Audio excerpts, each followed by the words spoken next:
Fala, meus queridos, beleza? Galera, vamos falar de bioreatores e vamos aproveitar também para responder as questões dos nossos colegas. Tem a perguntinha do Lucas, que eu agradeço pela questão. Vamos comentar aqui e já contextualizar como que tudo isso funciona. Ele pergunta para a gente se dá para utilizar tambores de plástico para se fazer bioreatores na produção on-farm. A resposta é sim, e agora eu vou responder com mais complexidade e com mais detalhes, com exemplos, para a gente ver como que tudo isso funciona e qual que vai ser a melhor maneira possível de fazer essa produção para a multiplicação on-farm. Galera, aqui tem uma representação, certo, de bioreatores e alguns parâmetros que são importantes que temos que garantir para se ter uma boa multiplicação de um micro-organismo. Para quem não sabe, a produção on-farm é a multiplicação de um micro-organismo para atender uma demanda, seja para fazer um controle de uma praga agrícola, seja para fazer a melhora do solo, melhorar a produtividade do solo, fazer a aplicação de micro-organismos. Então tem diversas finalidades, depende muito da sua necessidade. Para isso se tem a produção on-farm.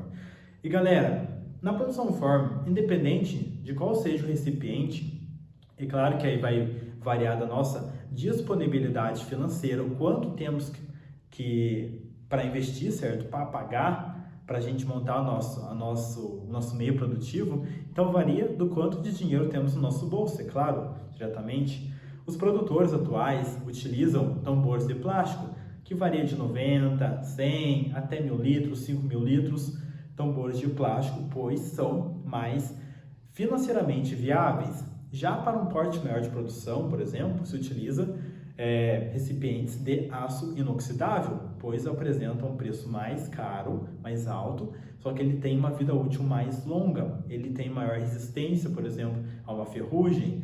Então varia muito do quanto temos financeiramente para investir no nosso meio produtivo. Os produtores rurais utilizam muito os tambores de plástico para fazer o bioreator e dá muito certo, atende a necessidade deles. É claro que vai atender alguns requisitos mais básicos, mas os mais complexos são tecnologicamente mais viáveis, só que aí depende do quanto temos para investir nisso. Então, para o nosso bioreator, para atender a nossa demanda, vamos olhar lá para o produtor, para o cara mais simples que está fazendo o mais básico para atender a sua demanda, certo? O que ele vai ter que garantir? No reator dele, de plástico, ele vai ter que garantir alguns parâmetros como a temperatura, certo?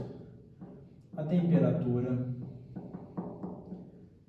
no qual vai ter essa multiplicação, a oxigenação, o quanto de oxigênio vai estar dissolvido no meio, o pH desse meio. Então, esses são os parâmetros principais e mais básico para se garantir a multiplicação do micro-organismo. Eu jogo o inóculo de uma bactéria aqui dentro, certo?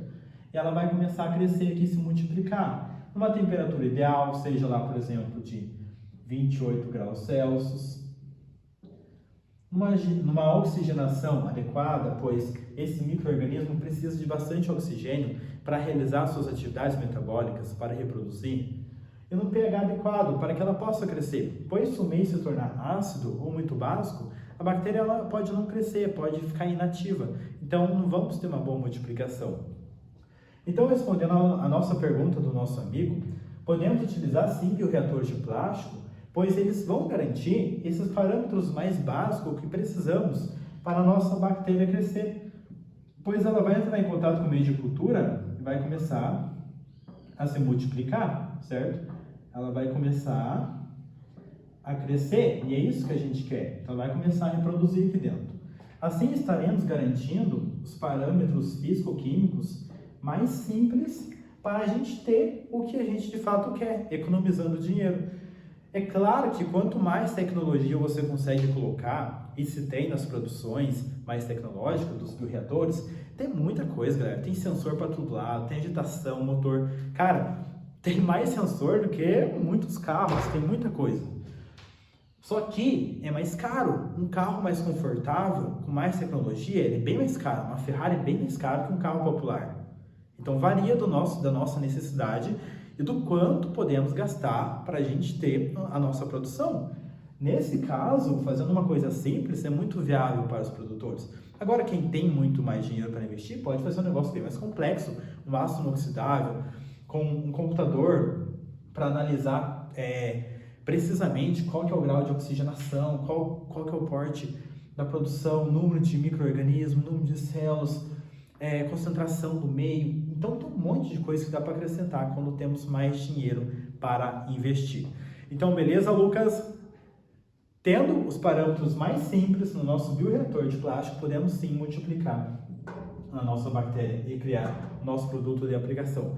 Só que uma coisa é principal e essencial dentro de tudo isso: a esterilização, manter a higienização, a limpeza do recipiente. Muitas vezes faz essa limpeza com ácido, certo? Utiliza um determinado ácido, outras soluções mais concentradas para se fazer uma boa higienização e limpeza desses recipientes, para ter um ambiente estéril, para se ter a multiplicação somente de um micro-organismo que eu quero, por exemplo. Beleza? Então, era isso a visão geral. Podemos utilizar, sim, recipientes de plástico, desde que garantimos os parâmetros mais básicos para a multiplicação do nosso micro-organismo.